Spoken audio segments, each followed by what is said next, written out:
વધતા પ્રદૂષણ અને ઘટતી હરિયાળી વચ્ચે વિશ્વ પર્યાવરણ દિને જામનગરમાંથી પ્રકૃતિ પ્રેમનો શક્તિશાળી સંદેશ આપવામાં આવ્યો છે। હર ઘર એક વૃક્ષ અને એક પેડ માં કે નામ અભિયાન અંતર્ગત જામનગર મહાનગરપાલિકા અને વન વિભાગના સંયુક્ત ઉપક્રમે ભવ્ય વૃક્ષારોપણ અને રોપા વિતરણ કાર્યક્રમ યોજાયો હતો।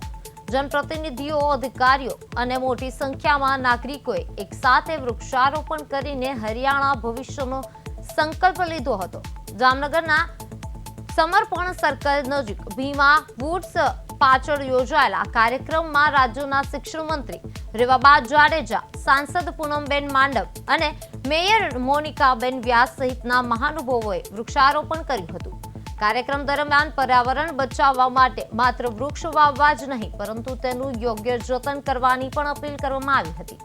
મોટી સંખ્યામાં નાગરિકોને વિવિધ પ્રકારના રોપાઓનું વિતરણ પણ કરવામાં આવ્યું હતું।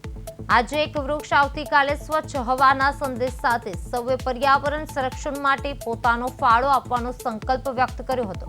હરિયાણા જામનગરના નિર્માણ માટે આ અભિયાનને ઉત્સાહજનક પ્રતિસાદ મળ્યો હતો।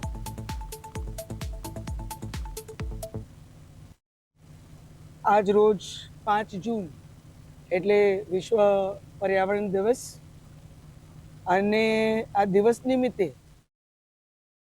આપણે સૌ જાણીએ છીએ કે આજના સમયે પહેલા કરતાં ક્યાંય વધારે પર્યાવરણનું જતન, પર્યાવરણની જાળવણી, સાચવણી અને પર્યાવરણ સુધારવા માટે તમામ જે પગલાઓ લેવાના હોય એ લેવા માટે આજે ખૂબ જ જરૂરિયાત ઊભી થઈ છે।